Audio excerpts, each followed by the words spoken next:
Buenas, pues yo soy Pilar Amaya, líder del equipo EK Racing. ¿Quiénes somos EK Racing? EK Racing somos un grupo de estudiantes de diferentes ramas de la ingeniería cuyo objetivo tenemos participar en MotoStude. MotoStude es una competición a nivel internacional donde participan universidades de todo el mundo. MotoStude tiene una duración de 18 meses, en las cuales tenemos que cumplimentar dos etapas. Una primera etapa, que es la que nos lleva el mayor tiempo, es la fase MS1, donde tenemos el desarrollo teórico y empresarial del proyecto de la motocicleta. Esta fase se basa en el diseño, desarrollo y la fabricación del prototipo, y es la que ocupa el mayor tiempo de la competición. Por último, la fase MS2 se desarrolla en Motorland Aragón en un periodo de 5 días y es donde al prototipo se le hacen diferentes pruebas de aceleración, frenada y, por supuesto, finalmente una carrera con los demás prototipos que presentan las demás universidades, donde se pone a prueba cuál es la mejor. Antes de la definición de la geometría que va a tener nuestra moto, tenemos que partir de que nuestra moto tiene que ser ágil, tiene que tener una buena maniobrabilidad y una buena estabilidad a alta velocidad.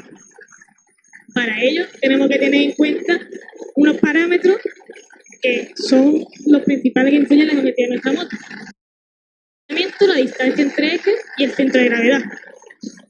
En este tipo de moto, el ángulo de lanzamiento varía de 22 a 29 grados. La distancia entre ejes oscila entre 2.270 a 1.400 milímetros. Y el centro de gravedad, normalmente en este tipo de moto, la carga suele estar repartida en la rueda delantera de un 43 a un 50% y de un 50 a un 57% en la parte trasera. Estos tres parámetros son muy influyentes en situaciones como frenada, paso por curva y aceleración. Por ejemplo, con un ángulo de lanzamiento pequeño, en situaciones como frenada y paso por curva, lo que nos influye es una mayor torsión y deformación. Para una distancia entre ejes grande, en situaciones de frenada y aceleración es beneficioso. Nos proporciona una menor transferencia de peso y una mayor estabilidad. Por el contrario, en el paso por curva, da lugar a deformaciones, a una mayor deformabilidad, torsión y flexión en el chasis, además de una mala estabilidad y manejo de la moto. Con respecto al centro de gravedad, si tenemos un centro de gravedad adelantado y alto, provoca o favorece al vuelco de la moto. En el paso por curva, si también lo tenemos delantero y alto, lo que favorece es el deslizamiento en la rueda trasera a la hora de coger la curva. En la parte de aceleración, un centro trasero, por el contrario, bajo y atrasado, provoca el derrape de la motocicleta. Teniendo en cuenta todo lo comentado anteriormente, hemos definido una distancia entre ejes para nuestro prototipo, una distancia de 1.275 milímetros, un ángulo de lanzamiento de 22 grados y un reparto de carga en cada rueda, tanto en delantera como trasera, del 50%. Aquí os traemos el proceso de fabricación que ha tenido nuestro chasis. Partimos del curvado y corte de tubo, posteriormente su colocación, seguido su soldadura hasta finalmente tener nuestro chasis al completo. Para el proceso de basculante se ha empleado un aluminio con un espesor de 1,5 milímetros. Primeramente hemos plegado, cortado chapa con esta madera de esta forma tan rudimentaria porque eran los medios que nosotros teníamos. Aún así, el resultado final, como puede apreciarse, es bastante bueno. Aquí os presento el mecanizado de las tijas, que ha sido mecanizado por el método CNC, una fresadora CNC de control numérico. Tenemos a la tija superior y a la tija inferior. Ahora os dejamos con mi compañero Miguel, que os explicará algunos conocimientos básicos de la telemetría.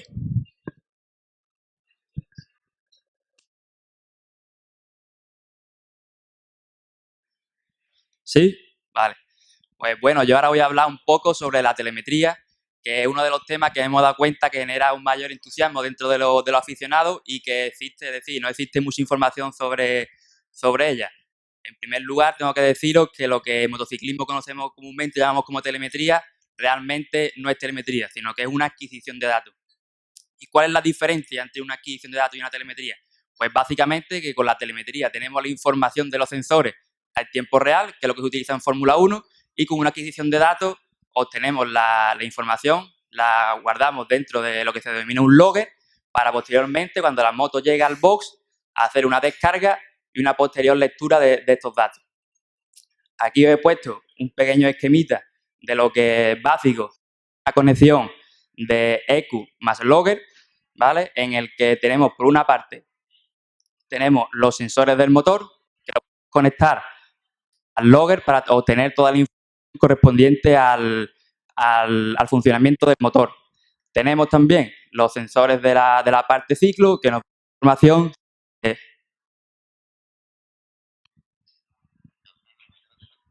¿Sigo? Vale.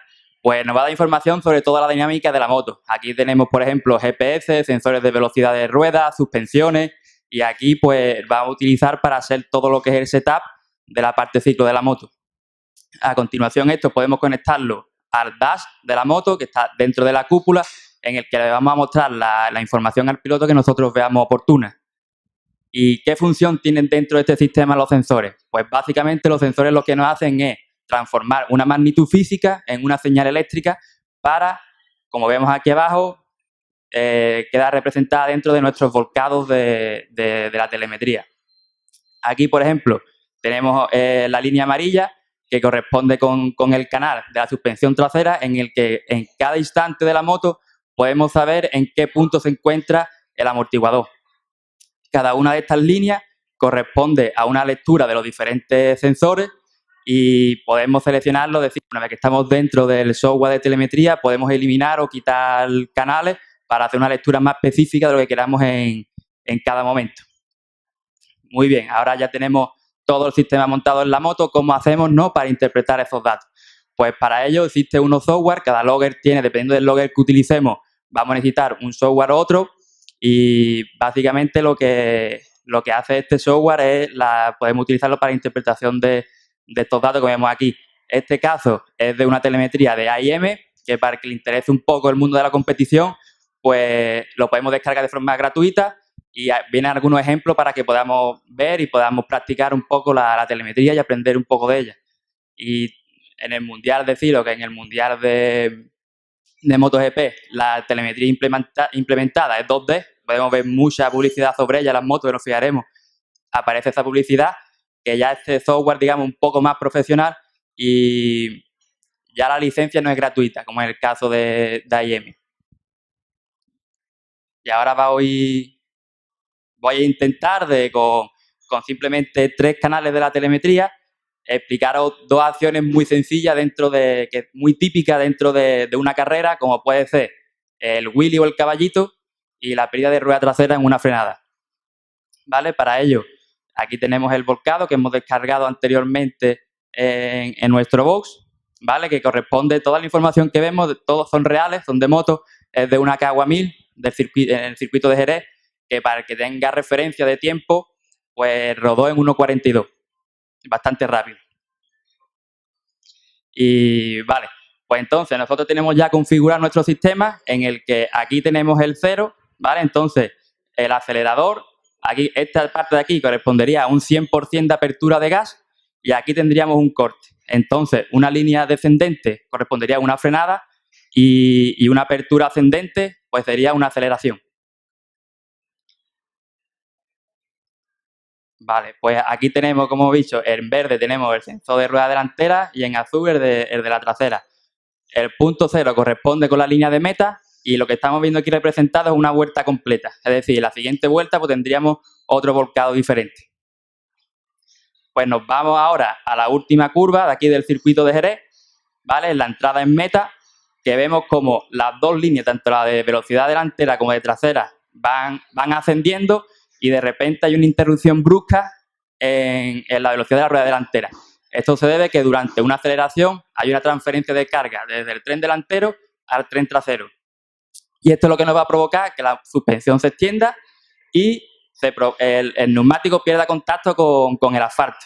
que es lo que vemos aquí, esta pequeña interrupción brusca con posteriormente una aceleración que nos marca cuando el neumático vuelve a tener contacto con el suelo.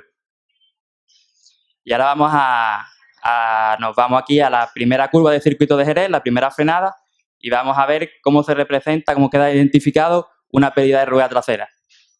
Al contrario que en una aceleración, en una frenada, la distribución de peso pasa desde la rueda trasera hacia la rueda delantera. Y esto es lo que nos va a provocar que el amortiguador se extienda y tengamos una pérdida de contacto con el neumático. Como vemos también, sucede una interrupción brusca, es decir, la rueda trasera acelera más rápido que la delantera, con una posterior aceleración hasta que se equilibra con la velocidad de la rueda delantera. Ya de aquí poco más que explicaros. Y nada, vemos cómo no hace falta tampoco, como en la primera imagen, que teníamos muchos canales abiertos, sino que con pocos canales podemos tener también bastante información. Y ahora voy a intentar explicaros dos efectos apoyándome en la telemetría que generan gran controversia en la suspensión trasera, como es el efecto anti-squash y el pro-squash, que al contrario de lo que nuestra introducción nos dice, durante una aceleración nuestro amortiguador tendrá una extensión, tendrá una expansión, y en una frenada entrando en curva, nuestro amortiguador se comprimirá. ¿Y por qué? ¿A qué se debe este fenómeno, no? Pues como todos sabemos, en nuestras motos la tracción está en la rueda trasera. Y como vemos, el basculante no va paralelo al suelo, sino que tiene cierta inclinación. Entonces, esto nos va a provocar que en una aceleración la rueda quiera, por así decirlo, meterse debajo del chasis. Entonces, esto nos va a provocar que la rueda trasera empuje hacia adelante y hacia arriba el peso no suspendido de la moto, provocando la extensión del amortiguador. Y por el contrario, tenemos los efectos producidos por la cadena en una retención del motor, que lo que va a hacer es empujarnos el chasis hacia abajo, comprimiendo la suspensión. Y aquí tenemos la acción del freno, que el freno también va a provocar un momento que nos empuje el basculante hacia abajo. Y ahora, ¿cómo vemos eso reflejado dentro de la telemetría? Pues para ello vamos a empezar otra vez, como en el caso anterior, en la línea de meta, en el piloto va full gas y corta al llegar a la primera curva. Al cortar la primera curva nos vamos a centrar durante todo el proceso en la línea amarilla, que va a corresponder a la suspensión trasera. Vemos como cuando el piloto corta, como hemos dicho, hay una pérdida de rueda trasera, que vemos aquí que hemos visto antes en el ejemplo, ¿vale? Y la suspensión vemos cómo se va abriendo y rebota, tiene bastante rebote. Para a continuación, después, cuando el piloto empieza a inclinarse y entrar en curva, vemos cómo empieza la suspensión a comprimirse. Esto se debe también en parte al efecto de la fuerza centrífuga junto con los otros efectos que lo que nos va a hacer cuando entremos en curva nos comprime la suspensión. Aquí nos vamos ahora al inicio de la apertura de gas, que como hemos dicho antes, durante una aceleración va a haber una transferencia de peso de adelante a atrás, como la suspensión delantera de la horquilla, que es esta línea, comienza a abrirse, es decir, comienza a expandirse. Esto nos va a generar una geometría bastante positiva de la moto, en el que en un primer principio, en la apertura de gas, el efecto squash está al mínimo, es decir, tiene muy poco efecto y vamos a necesitar de un instante de apertura de gas hasta que este efecto entre en juego en full gas y la suspensión, como vemos aquí, a partir de este punto, comienza a abrirse. Vemos que la suspensión pasa de aquí a aquí. Hay una apertura de gas. Estas pequeñas variaciones que vemos aquí, la suspensión trasera, esas pequeñas subidas y bajadas, es porque el piloto pasó por encima del piano, entonces esa pequeña vibración nos provoca esas pequeñas vibraciones que nos dificulta un poco aquí la lectura, que se ve un poco más claro lo que es la tendencia de la suspensión al abrirse durante una aceleración. Y nada, ya ya doy por terminada mi parte. He hecho una pequeña introducción muy simple, con ejemplos bastante fáciles.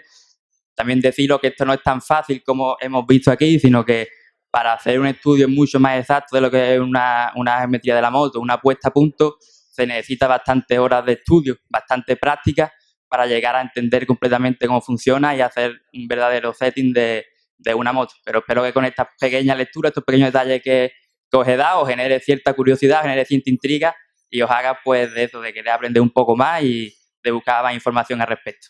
Ya lo dejo con mi compañero Miguel, que os va a explicar un poco sobre la gestión de electrónica de un motor de 4 tiempos.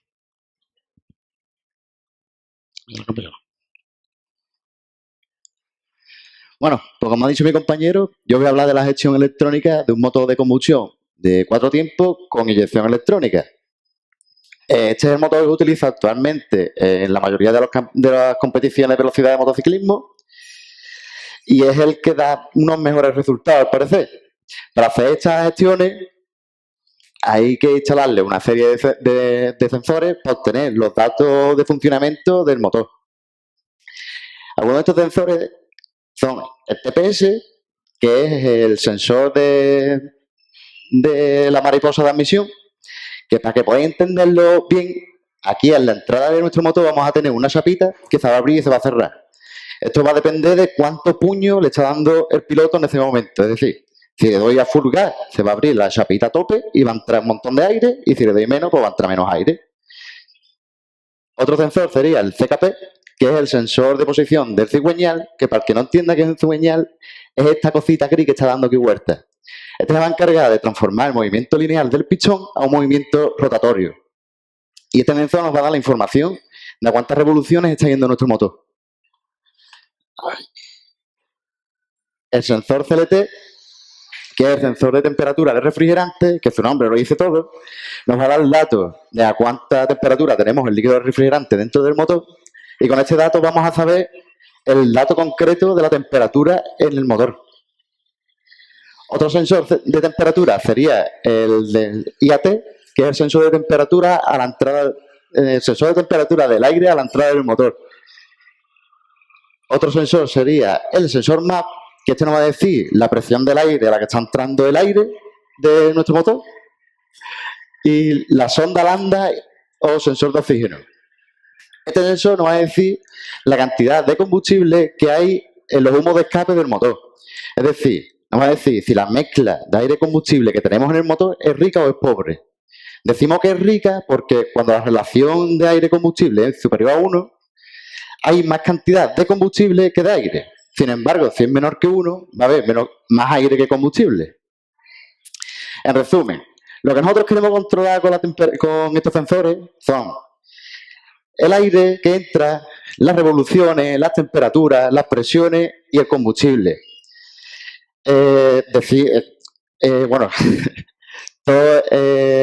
Ahora nosotros en la moto vamos a tener una unidad de control del motor, que es una ECU, que normalmente la vais a conocer como centralita, que es la que va a encargar de leer, procesar e interpretar todos los datos de estos sensores.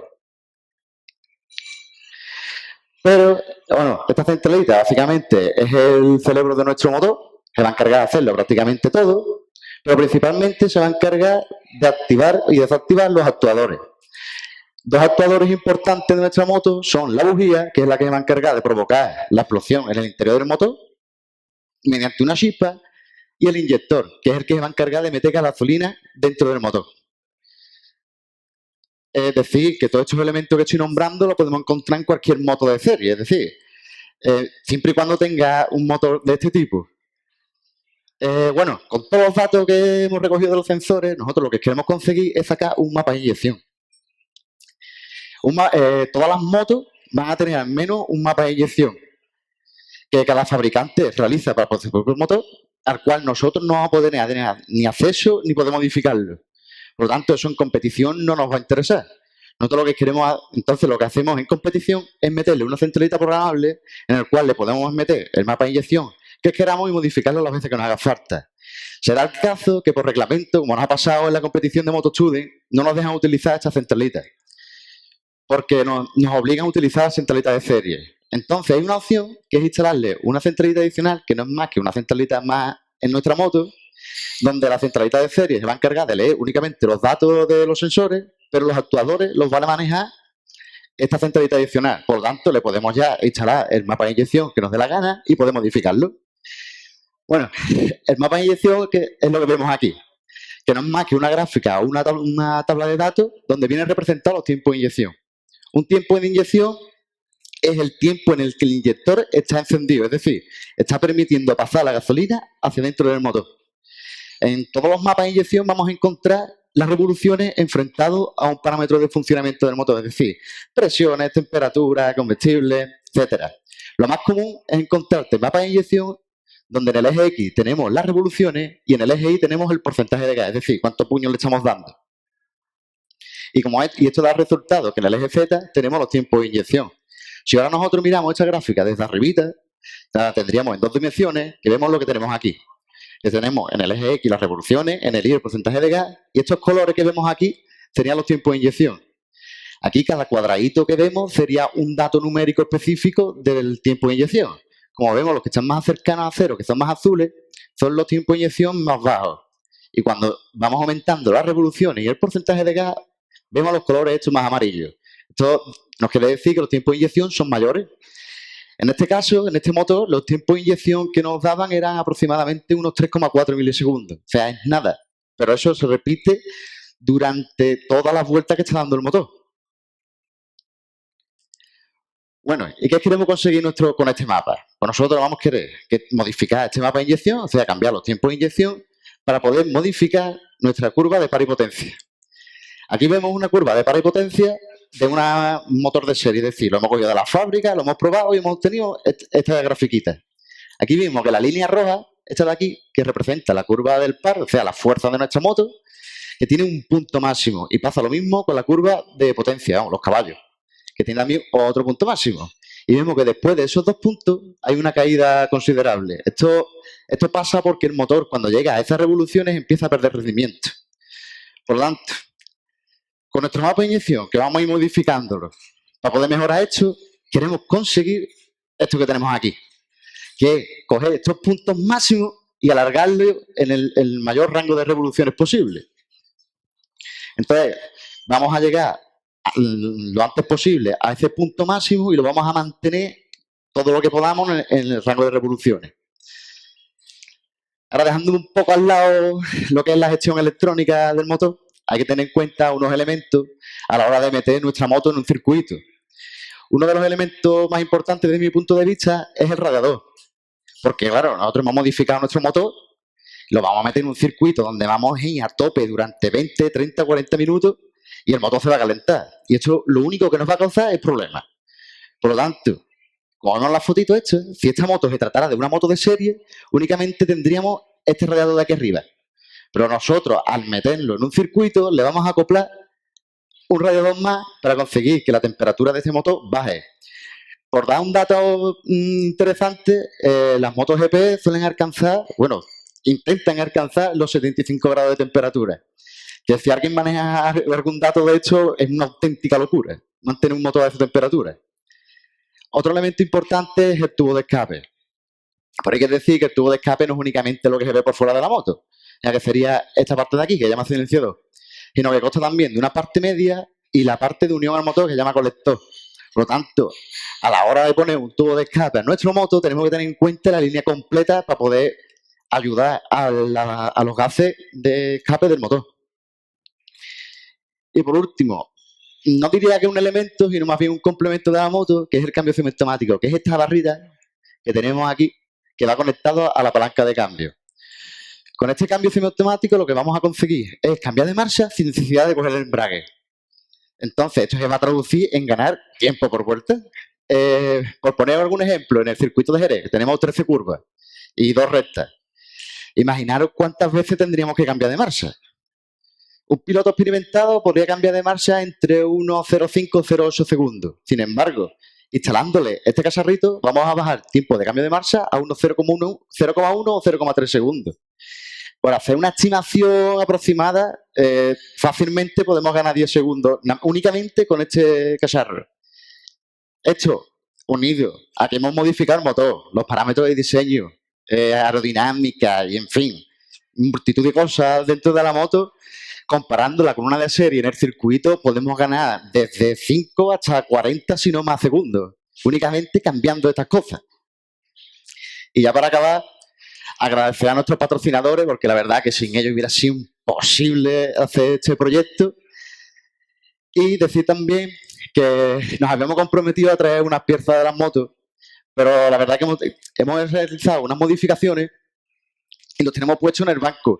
Como hemos visto antes que nos ha enseñado nuestra compañera, está bastante atrás. Aquí, ¿ves? En este banco. Y no lo podemos desmontar y traerlo porque al desmontarlo vamos a conseguir que el chasis se vaya a doblar, porque estamos aliviando las presiones. Vamos, mi compañera lo puede explicar un poco mejor. Espérate, nada. ¿Se me escucha? Sí. Tras el proceso de fabricación, la soldadura, el calor, hace que aparezcan unas tensiones que luego cuando quite estas piezas de aquí, el chasis va a tender a encoger para adentro y a agacharse. Entonces, mediante un hidráulico, lo que estamos haciendo es meterle presión para devolverlo a su sitio y aliviarle esas tensiones. Por eso no hemos podido traer ni el chasis ni basculante. Lamentamos no haberlo traído, pero nos comprometemos a hacer otra charla y a traer la moto completa aquí para que la podáis ver, observar con detalle. Muchas gracias por todo.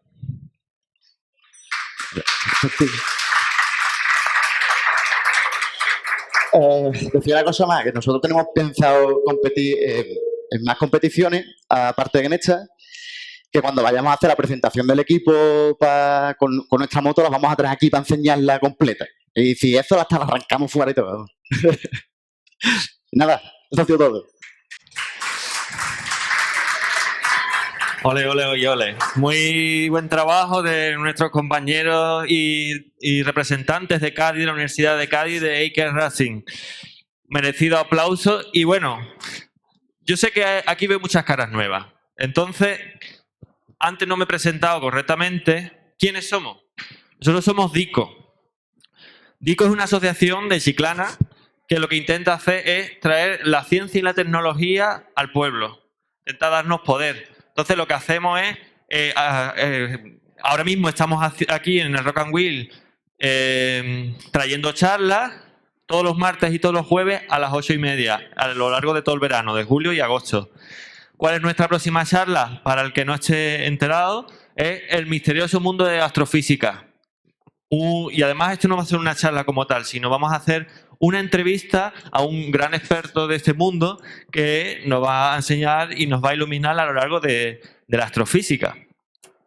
Si tenéis interés y os ha gustado este formato que os traemos y queréis saber cuáles son nuestras charlas, nuestras redes sociales están aquí arriba, ¿vale? Tenemos nuestro Instagram, Facebook, tenemos un canal de Telegram, nuestra página web, dicodivulgación.org, canal de YouTube, canal de Twitch, que es donde precisamente estamos transmitiendo, y el Twitter, ¿vale? Por si tenéis gran interés. Y luego, si os gusta muchísimo esto y queréis potenciarnos, queréis que hagamos más cosas, pues al final lo que ofrecemos también es un canal de donaciones.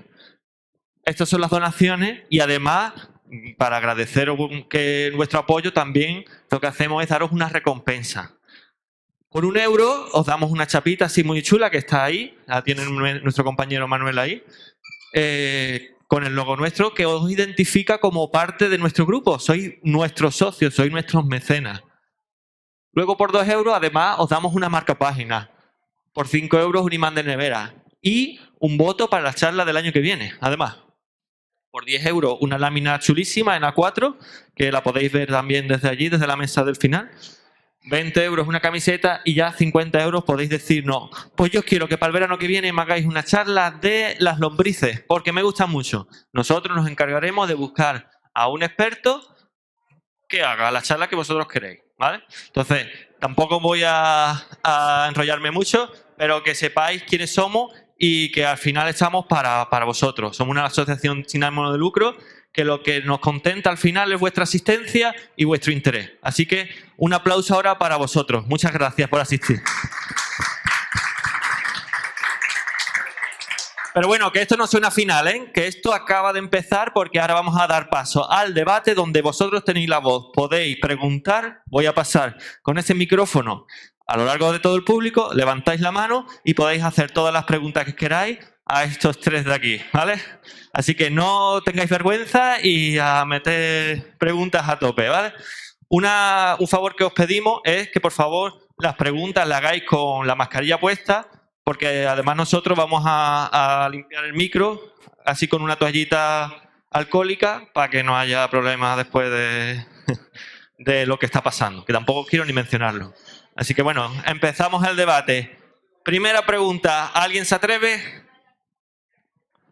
Ole, ahí tenemos ahí a nuestro primer preguntador. Un momento. Voy a coger un momento las toallitas.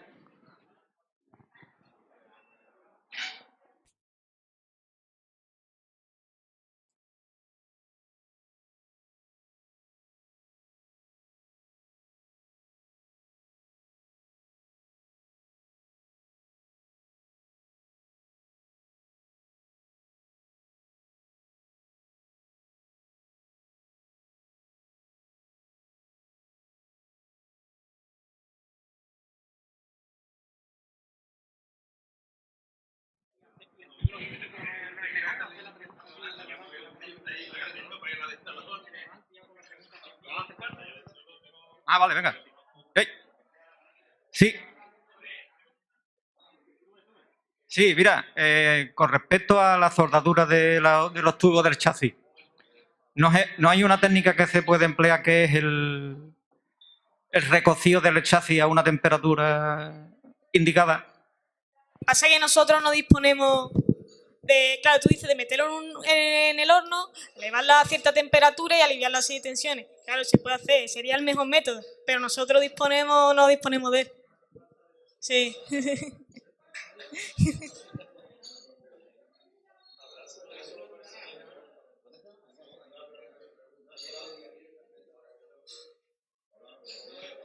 Quería preguntar por la temperatura que habéis dicho de funcionamiento de los motores, que no la he oído. ¿Quieres saber cuánta temperatura tendría, no? A ver, esto depende mucho de cada moto, obviamente, pero el dato que te puedo dar de mejor de MotoGP que suele alcanzar los 75 grados. Pero claro, tú esto ahora te vas, por ejemplo, a Moto 2 o Moto 3 y ya esa temperatura ya cambia. Ya no tiene por qué ser la misma. Eso depende de cada moto y a cuándo rendimiento tienes tú, o sea, cuándo tienes tú tu máximo rendimiento con la temperatura que tienes. Pero no te he oído al final. Ah, perdón. 75 grados, cogen las motos GP. A ver. Ahí hay una pregunta. No sé. ¿Tenéis libertad de elección de materiales para la creación de la moto? No te escucho bien. Libertad de elección de materiales. A la elección de materiales hacemos un estudio de rigidez, límite elástico. Posteriormente la aplicamos también las cargas y con el programa y el método de elementos finitos elegimos el que más se asemeja o el que más nos conviene a nosotros para que la moto se comporte como nosotros queremos. Como hemos dicho, tiene que ser ágil, tiene que tener buena maniobrabilidad y estabilidad a alta velocidad. También depende de la economía que nosotros tengamos. El acero que nosotros hemos cogido es el cromo molibdeno. Es fácil de fabricar, ¿vale? Y de soldar. El espesor sí que nos costó un poco porque el espesor del chasis es de 1 milímetro el tubo. Pero contábamos con buenos soldadores que llevan 20 años de experiencia y para ellos eso no era nada.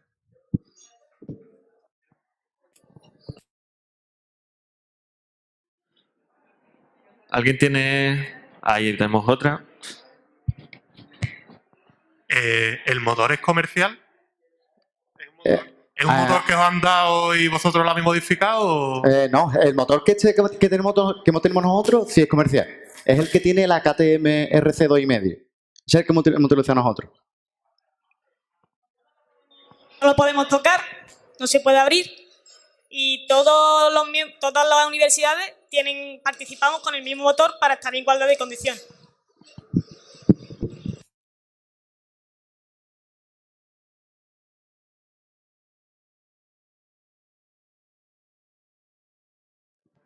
Hola, mira, yo quería preguntaros 2 cosas. Una, si entráis también a gestionar el freno motor, y en el caso de que entréis a gestionar el freno motor, un poquito cuáles son los criterios, es decir, qué es lo que vosotros tratáis de conseguir cuando gestionáis el freno motor.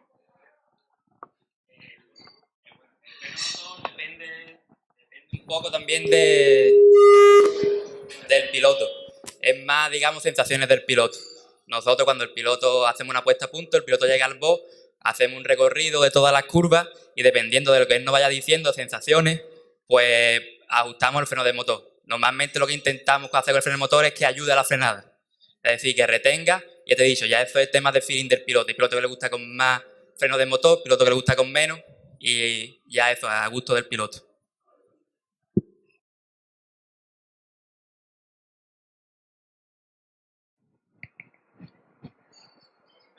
Os voy a hacer dos preguntas. Primera, ¿la gasolina es auténtica o lleva trucaje? Y la segunda, el freno motor, si lleváis el embrague automático, a ver, aclararme un poquito el tema.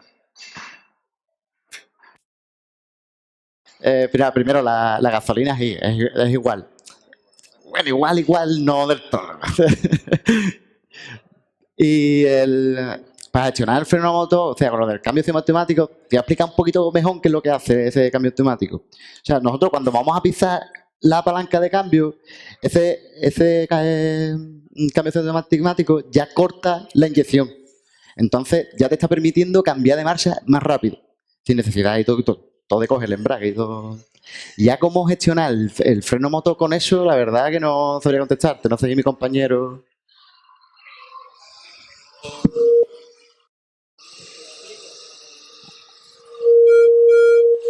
No, tú acércate.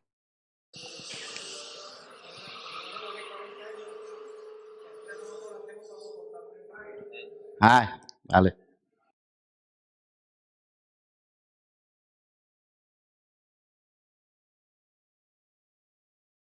El embrague en la moto, pero claro, para cambiar de marcha pues no nos hace falta. Ya para las demás cosas que lo quiera utilizar, obviamente sí, lo puede utilizar.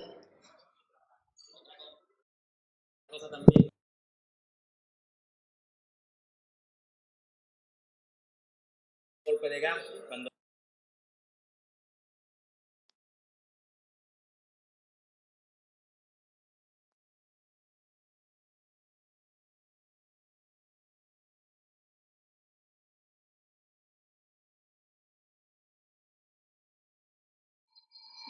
Vale. Buen bote. Hay una pregunta de nuestro directo de Twitch. Nami PC nos pregunta: buenos días, buenas charlas. Mi duda es si la competición en la que van a participar os prefija unos parámetros para la creación de la moto o tenéis libertad absoluta. A la geometría de la moto tenemos libertad absoluta. Nosotros somos los que elegimos la distancia entre el ángulo de lanzamiento. Claro, obviamente nosotros nos fijamos en lo que existe en la realidad. Nos fijamos en las Premoto 3, en las Moto 3, en los ángulos de lanzamiento que tienen, la distancia entre ejes, el reparto de carga. Normalmente suelen estar todos los prototipos bajo unos mismos parámetros, pero no tanto tal libertad para escoger.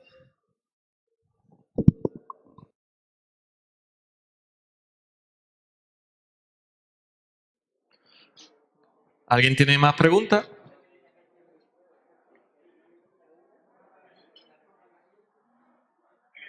Ahí está.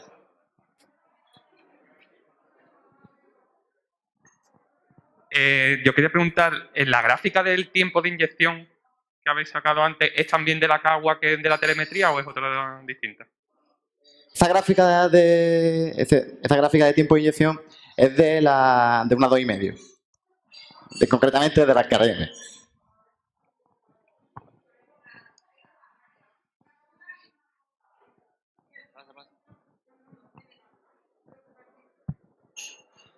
Bueno, tenemos tiempo para más preguntas. No sé si alguien quiere preguntar algo más.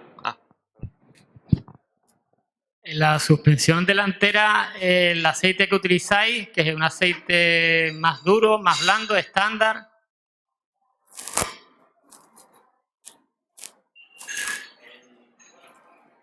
Normalmente es un 15, ¿no? Como que...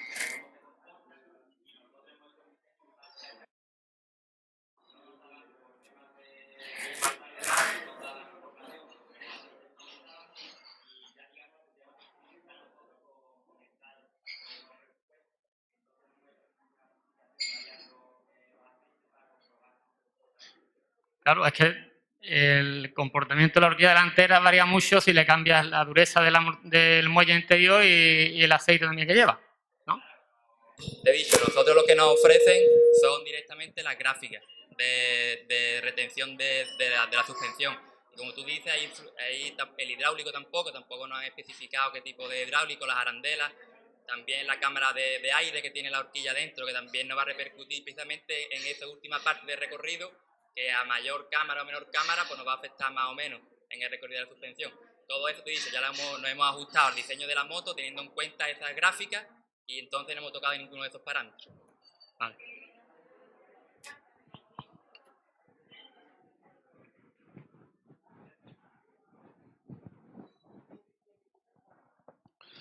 ¿Más preguntas?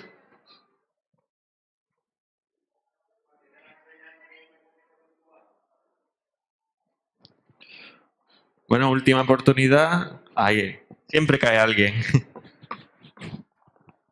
No sé si está fuera de tono o no, porque no hemos hablado de los frenos. Llevan frenos carbono, me imagino que serán acero, cuántos bombines, esas cositas. El sistema de freno también nos lo proporciona la organización para que haya igualdad y es el mismo en todas las motos. Tenemos que instalarlo de forma obligatoria.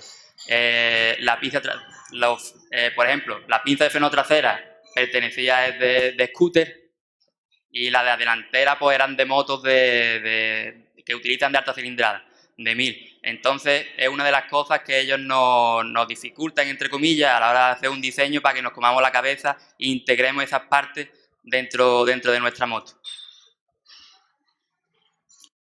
También nos dan, yo que no soy responsable de freno, otro compañero, pero sí es verdad que también nos dan la hoja con la información técnica del sistema de frenado, con los valores de presión, el líquido que utilizamos.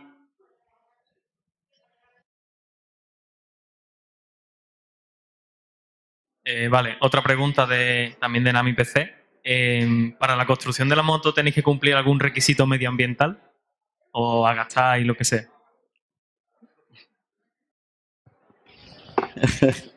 Nah, realmente no. Nosotros en verdad lo que nos limita el reglamento es a utilizar lo que nos dan y algunas especificaciones de tamaño. O sea, no puede superar 2 metros de largo o tanto de alto y punto. Ya todos los demás tenemos un poco más de libertad de diseño.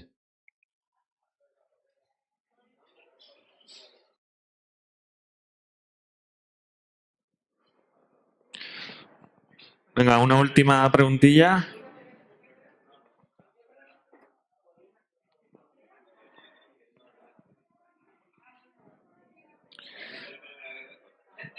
¿Ninguna más? Bueno, de todas maneras, si luego surgen más preguntas, sabed que ellos van a estar por aquí. Podéis dirigiros personalmente, preguntarle alguna cosa que os dé vergüenza o lo que queráis, como la vida sentimental de cada uno, pero bueno, que vamos a cerrar la charla. ¡Ay! Última pregunta aquí, venga, da tiempo. Vale. Bueno, habéis dicho que próximamente vaya a competir en Aragón, ¿no? ¿Se retransmite de alguna manera o hay alguna forma de verlo por internet o algo? En YouTube. Por YouTube lo retransmite.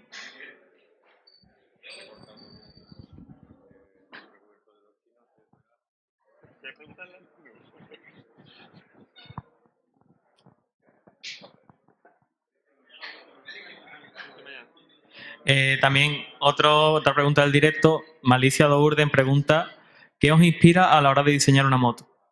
¿En qué pensáis? A ver, a mí me inspira el amor que siento hacia las motos desde pequeñita.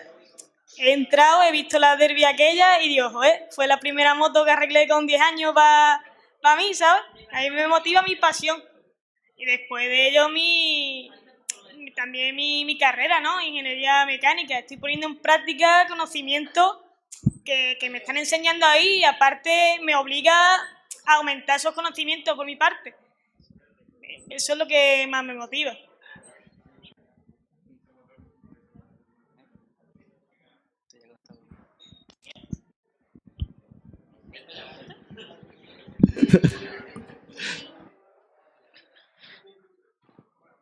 Vale.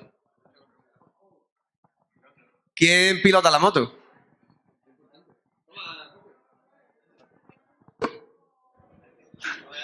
El piloto de Chiclana se llama Rubén.